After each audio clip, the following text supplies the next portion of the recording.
بسم الله الرحمن الرحيم.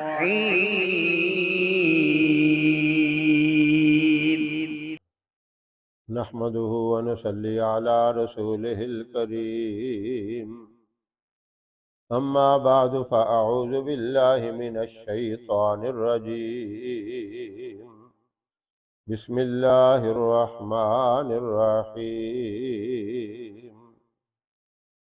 محترم سامعین، السلام علیکم ورحمۃ اللہ وبرکاتہ۔ سورہ یاسین کی ایک چھوٹی سی آیت ہے، سلام قولا من رب الرحیم۔ اس آیت مبارکہ کی بہت بڑی فضیلت ہے، بلکہ یہ سمجھیں کہ بہت زیادہ فضیلتیں ہیں، ایک ہی فضیلت نہیں، بہت زیادہ فضیلتیں ہیں۔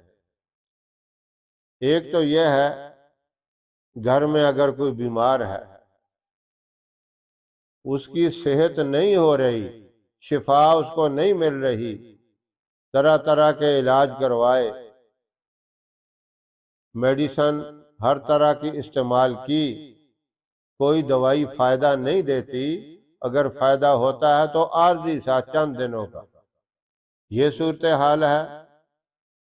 دوسری صورت یہ ہے کہ اگر آپ کے گھر میں بچے ہیں، 2 4 3 یا 1، آپ سمجھتے ہیں کہ سارے کے سارے بچے ہماری نافرمانی کرتے ہیں، بات نہیں مانتے، بڑوں کا، بزرگوں کا، استاد کا ادب احترام ان کے دل کے اندر نہیں ہے، یا کچھ بچے ٹھیک ہیں اور کچھ زیادہ اس معاملے کے اندر مبتلا ہیں، نافرمانی کے اندر اور شرارتوں کے اندر۔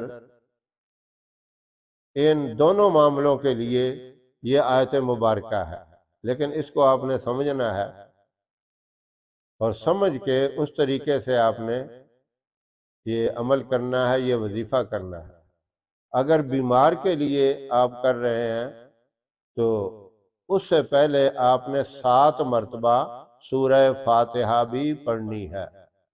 سورہ فاتحہ کو 7 مثانی بھی کہتے ہیں، اس کی 7 آیتیں ہیں، 7 ہی مرتبہ اس کو پڑھنا ہے، اور اس کے بعد 313 مرتبہ سلام قولا من رب الرحیم اسے پڑھ کر آپ نے مریض کے اوپر دم کرنا ہے، اور یہ پڑھنا بھی آپ نے مریض کے قریب بیٹھ کے، اور اتنی آواز میں پڑھے کہ مریض بھی سن لے اس کو، بہت زیادہ بلند آواز بھی نہ ہو اور اتنی دھیمی آواز بھی نہ ہو کہ مریض سن نہ سکے۔ جس طرح ہم آپس میں باتیں کرتے ہیں، جس آواز میں گفتگو ایک دوسرے سے کرتے ہیں، اس انداز میں اتنی آواز سے آپ نے پہلے 7 مرتبہ سورہ فاتحہ پڑھنی ہے، اور اس کے بعد 313 مرتبہ سلام قولا من رب الرحیم پڑھ کر مریض پہ دم کریں، اور پانی پہ بھی دم کر دیں۔ یہ پانی بھی مریض کو دن میں 3-4 مرتبہ پلائیں، اور جو میڈیسن کھا رہا ہے اس کو بند نہیں کرنا، اس میڈیسن کے اوپر بھی جب اس کو کھلائیں 7 مرتبہ سورہ فاتحہ پڑھ لیں، اور اگر ہو سکے تو بسم اللہ الذی لا یضر ما اسمہ شیء فی الارض ولا فی السماء وہو السمیع العلیم 1 دفعہ یہ بھی پڑھ لیں، یعنی 7 مرتبہ سورہ فاتحہ ہو گئی، اور 313 مرتبہ سلام قولا من رب الرحیم، اور 1 مرتبہ بسم اللہ الذی لا یضر ما اسمہ شیء فی الارض ولا فی السماء وہو السمیع العلیم، یہ پڑھ کے آپ نے دم کرنا ہے، اور میڈیسن کے اوپر بھی 7 مرتبہ سورہ فاتحہ اور بسم اللہ الذی والی یہ جو دعا ہے یہ بھی پڑھنی ہے۔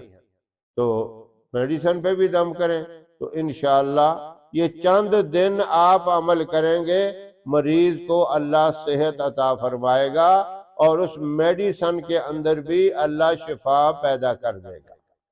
اور اگر آپ نے بچے کے لیے یا بچی کے لیے پڑھنا ہے جو بات نہیں مانتے، بڑوں کا ادب احترام نہیں کرتے، سنتے نہیں ہیں، فرما برداری ان کے اندر نہیں ہے، نافرمان ہیں، تو آپ نے سلام قولا من رب الرحیم 313 دفعہ پڑھ کے تھوڑی سی چینی اپنے پاس رکھنی ہے، اس کے اوپر دم کرنا ہے۔ اب وہ چینی جو ہے آپ بچے کو پانی میں حل کر کے سب کو پلا دیں یا ویسے تھوڑی تھوڑی کھلا دیں۔ اگر وہ اس طرح نہیں کھاتے تو ان کی چائے میں ڈال دیں یا کوئی اور ان کے لیے ڈش تیار کر رہے ہیں، سویٹ ڈش کوئی بھی ہے، اس کے اندر وہ ڈال دیں۔ انشاءاللہ چند دن یہ عمل کریں گے تو بچہ فرما بردار، نیک اور صالح بن جائے گا، ادب احترام کرنے والا بن جائے گا۔ یہ مختصر سے عمل ہیں، پورے یقین سے کریں گے تو انشاءاللہ بیمار کو بھی صحت ملے گی اور بچے بھی فرما بردار ہوں گے۔ اللہ رب العزت ان لوگوں کو جو اس پریشانی میں مبتلا ہے یہ وظیفہ کرنے کی توفیق عطا فرمائے۔ ہماری ویڈیو آپ کو پسند آئے اسے لائک کریں، شیئر کریں، ہمارے چینل کو سبسکرائب ضرور کریں اور ساتھ والے بیل آئیکن بٹن کو دبائیں تاکہ ہماری ہر آنے والی ویڈیوز کی اپڈیٹ آپ تک آسانی سے پہنچ سکے۔ اللہ آپ کا حامی و ناصر رہے۔ انشاءاللہ پھر کسی نئے وظیفے کے ساتھ آپ کی خدمت میں حاضر ہوں گے، تب تک کے لیے اجازت دیں۔ السلام علیکم ورحمۃ اللہ وبرکاتہ۔